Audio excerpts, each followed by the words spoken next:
Well, good morning. Aren't we lucky to have these lessons? I wish I could hear Cody teach that lesson again. And I've not made so many impetuous decisions in my life. That lesson was about 50 years too late for me. But that was a great lesson last time. And thinking things through before we make a decision. That was awesome. And Graham's lessons on Calvinism, something that's kind of always has been a subject of interest. But we learned so much from these lessons. And today we have a lesson that is of interest to everyone sooner or later. I think Ben Franklin said it best. There's nothing in life certain except death and taxes. So this is going to be a scripture-based study on death and the immediate afterlife. And I'm going to do my best to have no personal opinion whatsoever because it's just too important for that. It's going to be a series of lessons, and I'm not sure I'm going to get through in just 2 lessons. But we're going to finish with what's going to happen to us at the end of time. And I want to give special recognition to my good friend Sam Moore, who used to be our Sunday school teacher and is the most erudite Bible scholar I know. And he gave me a lot of information for this study. At the moment of death, what happens to us exactly? What is death? Turns out there are different definitions. There's a medical definition, and of course there's a legal definition. As soon as we die, we become somebody's property, like the easy chair or the couch, you know. And there's a biblical definition that's very different from the medical or the legal definition. What do other religions think about death and the afterlife? And of course, American public opinion. I think H.L. Menschke's very famous quote, "You'll never go broke underestimating the taste and intelligence of the American public," may apply here.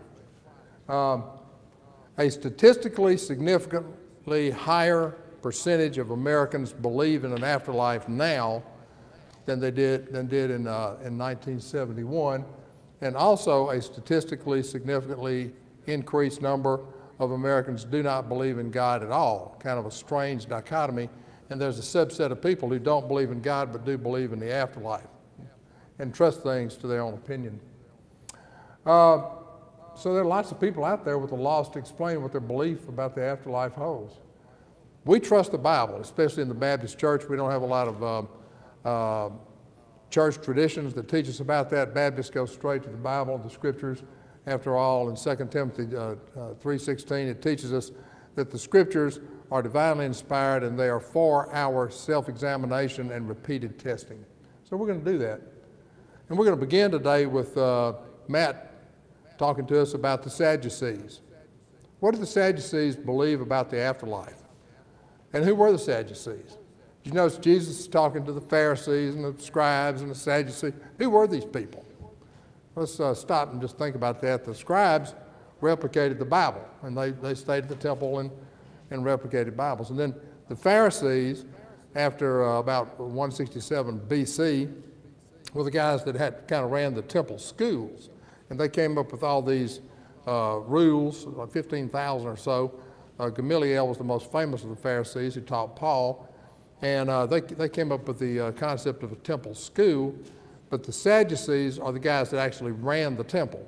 They supervised the sacrifices, they cleaned the place, they did, the routine maintenance of the temple. So the Sadducees are kind of strange because they don't believe in an afterlife. And here they are trying to trick Jesus. That same day, the Sadducees, who say there is no resurrection, came to him with a question. "Teacher," they said, "Moses told us that if a man dies without having children, his brother must marry the widow and raise up offspring for him. Now there were 7 brothers among us. The first one married and died, and since he had no children, he left his wife to his brother. The same thing happened to the second and third brother, right on down to the 7th. Finally, the woman died. Now then, at the resurrection, whose wife will she be of the 7, since all of them were married to her?" And Jesus replied, "You are in error, because you do not know the scriptures or the power of God. At the resurrection, people will neither marry nor be given in marriage. They will be like the angels of heaven. But about the resurrection of the dead, have you not read what God said to you? I am the God of Abraham, the God of Isaac, and the God of Jacob. He is not the God of the dead, but of the living." When the crowds heard this, they were astonished at his teachings. Okay, very good. Do you notice what verb tense Jesus used here? I am the God of Abraham. I am the God of Jacob, Isaac. He's using the present tense, isn't he? Therefore, they must be alive if he's still their God. And yet these people have been dead for how long? Millennia. So he is making a very powerful statement about there is an afterlife, and these people yet live, and God is still their God, even though they're dead on earth. They are with God now, and they are very much alive indeed. What do other religions believe about the afterlife? The Hindus believe that there's a cycle of life, and depending on how well you do, you're going to be immediately reincarnated into something else. That's why they won't kill a rat. That could have been Aunt Edith over there, or that kind of thing. So they believe that there's a continuing circular motion of life, and then if you do well enough, long enough, then you get off this cycle and you reach an enlightened state. Humanists, they're all around us. I watch TV from 5 to 6 every morning. That's my TV time, and I watch all the channels, and among them is MSNBC, and they make no bones about it. They believe in evolution. They think that they evolved from a bunch of apes. And I'll tell you, I begin to think they're right. I think these people probably did evolve from a bunch of apes. But anyway, we didn't evolve from a bunch of apes. We were created by God and in his own image. The Church of God believes that we pass away and become a spirit, and that spirit is able to do things that can elevate or diminish the spirit's fate in the afterlife. I'll skip down to the Catholics' purgatory. If anybody would like to show me the verses in the Bible that describe purgatory or name it, I'd like to see them. And the Baptists, of course, all of our doctrine comes from the Bible directly, and we believe what the Bible teaches. So when did life begin and when did death begin? Death had a beginning. And life began here on the third paragraph. Man was created in the 6th day. And it says, and God said, let us make a man in our image after our likeness, and let him have dominion over the fish, the fowl, and the cattle, etc. Well, who was God talking to? The Trinity. The Holy Spirit, Jesus Christ, and God. That's who he's talking to. So we're created in that likeness, and we're going to study that. The Trinity, the Godhead, is created as 3 components. And we're created also in 3 components. First, the body, and everybody that's been through medical school or any kind of medical discipline is all about the body, isn't it? I mean, we start with organic chemistry, and I didn't take organic chemistry, it took me. And I'll never forget, that's probably the hardest thing I ever did. And then anatomy and physiology and biochemistry and all the rest of it, dealing with preservation of the body functions. The body exists to give us 5 senses so that there will be a realization of our presence in the world. It's a dwelling place for the soul and spirit. It gives mobility and action and apoptosis, which is programmed cell death. And so the body, different parts of it die at different rates, which is where I'll come in a minute. The soul is something very different. That's the second part. It's the imagination, the conscience, the memory, reasoning, and affections. That's what? A man's principles, isn't it? And then finally the spirit, the part of a man that communicates with God and with others, and this is his personality. It's our identity and our unique nature. Just imagine if one of you saw a child who wrecked his bike and you're on your way to an important meeting, but you stop and you go over to the child and you reassure him and check him out and make sure he's okay, and you let him get his little cry over and hug him and reassure him it's going to be okay, and you've got a child about his age, and you know, we've seen this before, you're going to recover and you're going to be fine. You dust him off and let him get over his little cry. You straighten out his bicycle handles, and then you put his chain back on, and then get him on his way, and you follow him in your car until he gets home safely. You can see the interaction. The body allowed you to go do that, but then your principles are the things that made you stop and go do that, and then your ability to communicate with the child identifies you forever in that child's memory. When he's a grown man and sees you eating supper somewhere, he's going to say, Graham Calvert's a good guy. He stopped and helped me. I'll never forget that. It was 30 years ago, but I will never forget that. So we are put together as three individual parts. It's sad that in medical school, we only learn about one thing. And so when did death begin? In Genesis, it tells us when we were created originally, we were created to live forever. And we had a job. What did Adam do? He tended the garden, right? He tended the garden. And he was not supposed to die. And then y'all know the rest of the story. And the serpent said, thou shalt not surely die. So death began with a lie. And it's the most certain and non-discriminating experience of life. It's also going to end one day. At the end of the millennial reign of Christ, we're taught in 1 Corinthians that first he must reign until he's put all of his enemies under his feet, and the last enemy that shall be destroyed is death.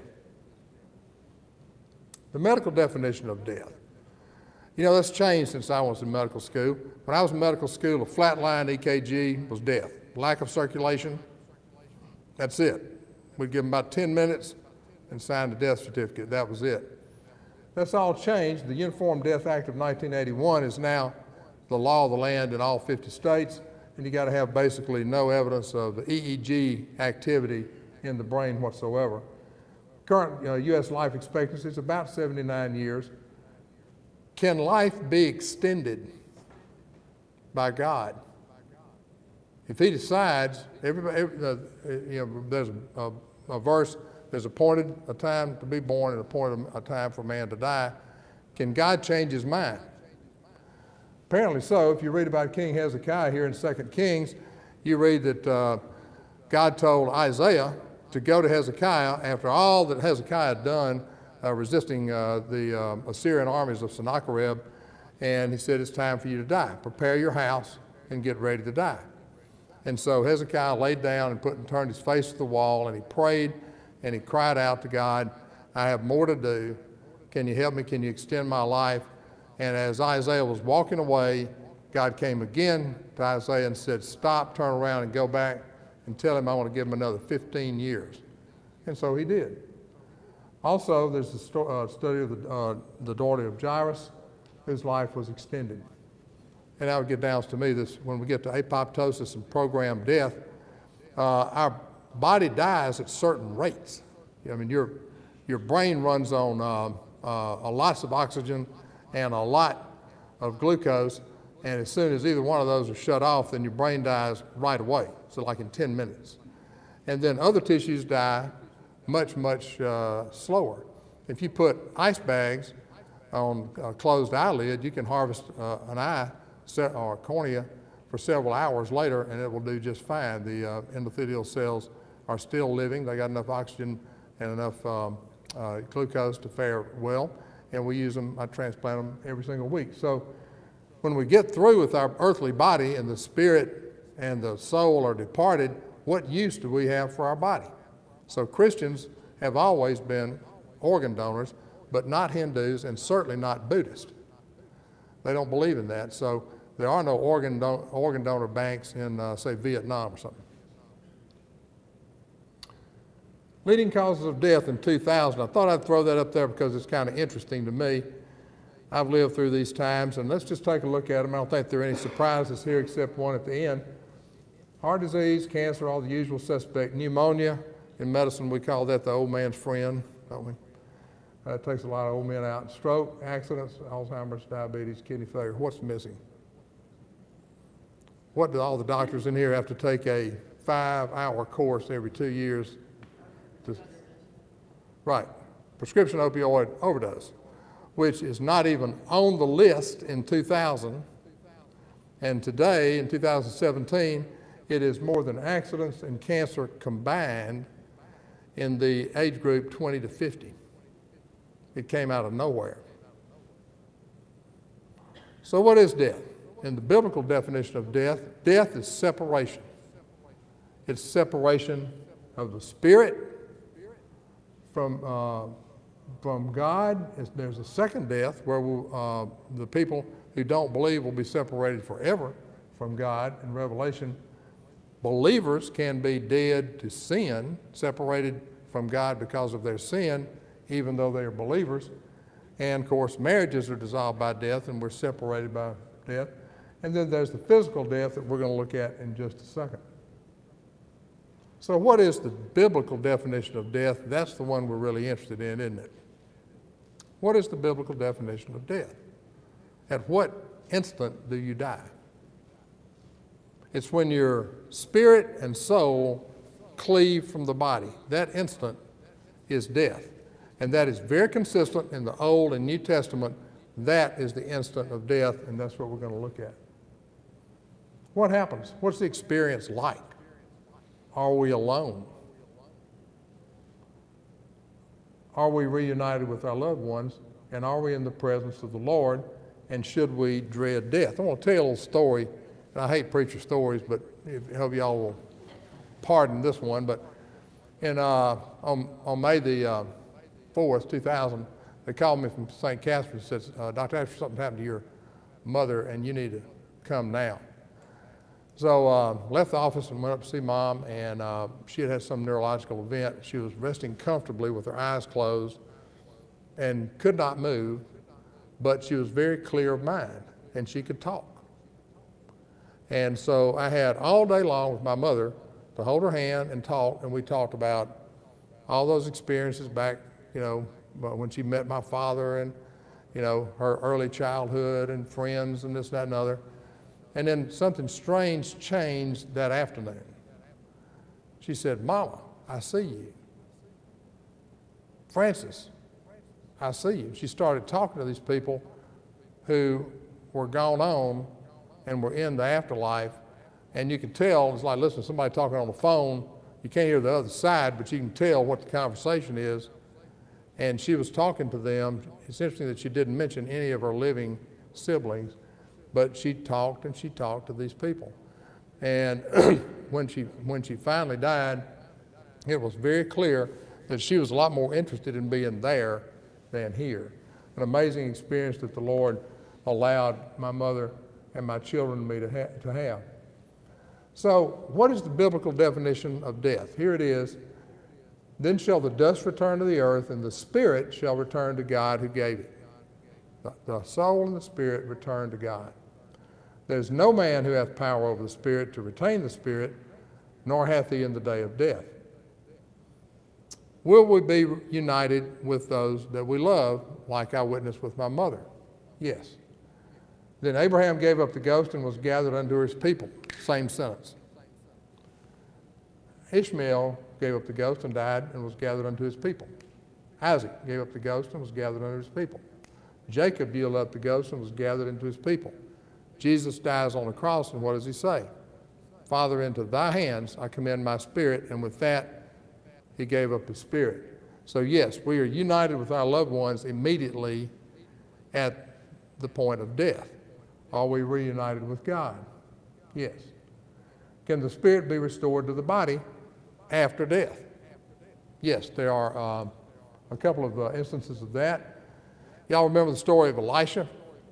He was far, far away, and the command came from God during a terrible famine. Go to Zidon, which was a Phoenician city, and find a widow woman there and do what I tell you. So he walks like 400 miles, and he comes to Zidon, and he asks this lady, could you make me a cake? And she says, I only have enough meal and oil to make one cake, and my child and I were going to eat that cake and lie down to die because that's all we have. But I can see that you're a holy man, and I will make it. And so she did, and she never ran out of flour, and she never ran out of oil. And then later, her child died. And she came to Elijah all upset, and so he lays down over the child 3 times and asked God to restore the child's life, and he did. And the Lord heard the cry of Elijah, and the spirit of the child came unto him again, and he revived. See again the biblical definition of death. The spirit reunites with the body. And Jairus' daughter, story in Luke, I won't go over that because everybody knows that one, and we've been over it recently.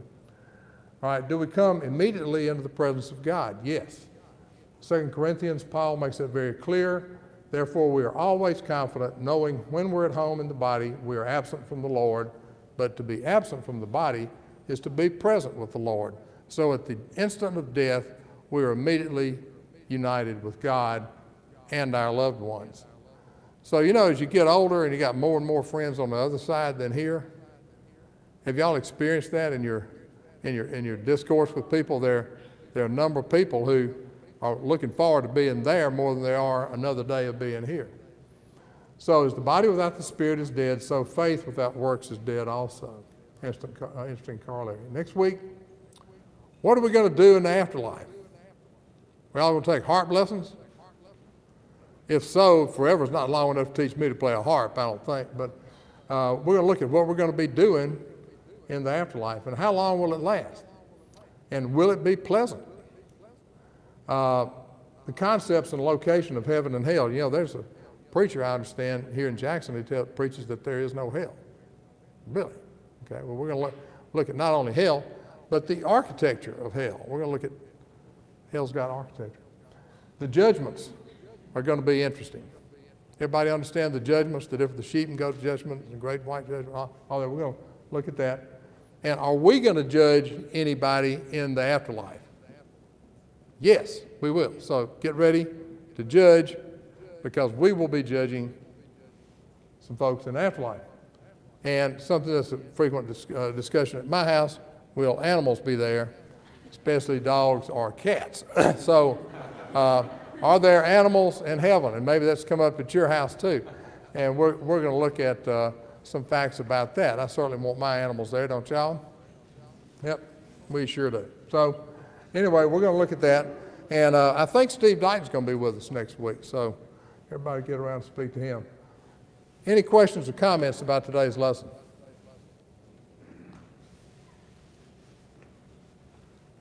Everybody's looking forward to going to heaven and be reunited with their friends. And anybody? The difference between people and animals is animals have souls but not spirits. Correct. I mean, they have bodies too. But I mean, They have a body, right. body and soul. But they have a soul, you know, and Tip is glad to see us when we get home, and he can tell us when he's thirsty and all that stuff.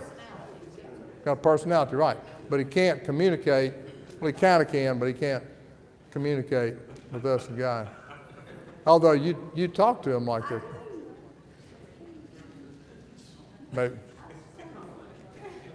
Anyway, it's a big topic in our house, and there's some controversy there. What about, well, especially when it comes to whether dogs or cats will be there. Well, there is a verse in the Bible that says, beware of dogs. That's true. That's true. I hear it every day. Every day. That's true.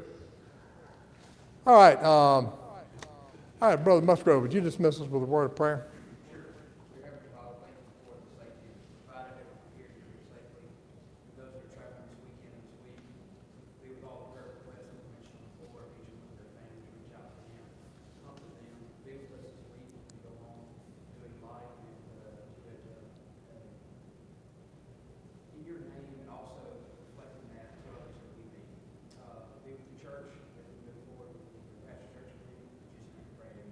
Amen.